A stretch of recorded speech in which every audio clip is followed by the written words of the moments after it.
ဆိုရင်တရားရ6တယ်ဆိုတော့အဲ့တော့ဘေးရတော့မှပြရတယ်အဲ့ဒီကျွန်တော်တို့သွားနေပါပြီကျွန်တော်တို့အခုတော့သွားနေပါပြီဒီချိန်မှာတော့ကျွန်တော်တို့ရောက်ပြီဖြစ်ပါတယ်ခင်ဗျာဒီတော့တရား6တဲ့နေရာတော့ပါမယ်ဒါနေငင်းကြောင်တော့နော်ဒီမှာဒီလိုနေရတာဟုတ်လားနေငင်းကြောင်နိုင်မှာနေငင်းကြောင်နိုင်ကျွန်တော်တို့ရိုက်မှာဖြစ်ပါတယ်ဒီချိန်မှာကျွန်တော်ဝင်မယ်ခင်ဗျာမပိတ်နိုင် ဘလို့ပိတ်တာတော့ကကျွန်တော်ဖွင့်မယ် တခုခုနဲ့ထိုးခွဲပါ ဖွင့်မယ်မဟုတ်ကျွန်တော်ငါဖွင့်ကြည့်မယ်တိုင်းငါဖွင့်ကြည့်မယ်လာတိုင်းငါသွားလာလာ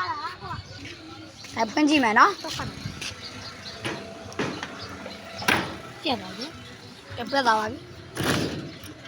နားလည်းကမရရနော်အဲ့ဒီပါလေခုဘကဲခင်ဗျာ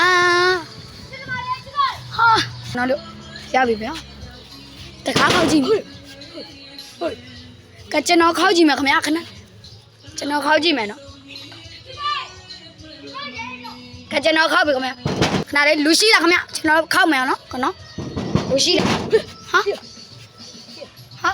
လူရှိလားအားရပြန်လူရှိလားမတညာလို့ကျွန်တော်တို့ဒီမှာဘာရှိနေမသိဘူးခင်ဗျာကျွန်တော်တို့တရားကြည့်တည်မယ်ဆောင်းလို့မမေးဘာဘာလဲမသိဘူးဘာဖြစ်ဘူးဆောင်းလို့မမေးဘာလို့လဲအကောရုံးနေတာဒီလိုရကောင်းလို့တော့ကိုယ်ကိုမဆောင်ဘူးအဲ့တော့မမေးဘာဘာလို့လာကြည့်ဖာလို့မလို့ဘူးအဲ့အကောလို့ဆောင်နေတော့ဘာလို့ရောမမေးဟုတ်ကဲ့ခင်ဗျာခင်ဗျာကျွန်တော်မေးတွေတွေ့တာရောမမေးတွေ့ရ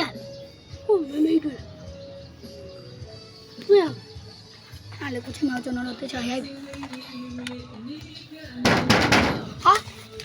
ဟာဘာလဲကဲကင်မရာမင်းလေးချက်တော့ပြောပြီးပါထူးခြားတယ်ဘောနော်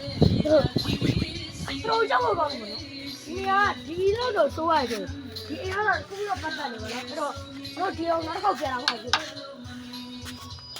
နောက်တိုင်ခေါင်းတော့ဟာဒီပါလားကမယ်ဟေးဝိုင်းရပြီဟေးကျွန်တော်တခြားပြကြည့်မယ်ဟာ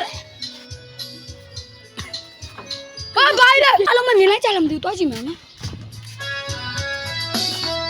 ဘာမှလည်းမရှိတော့ဘူးခင်ဗျာ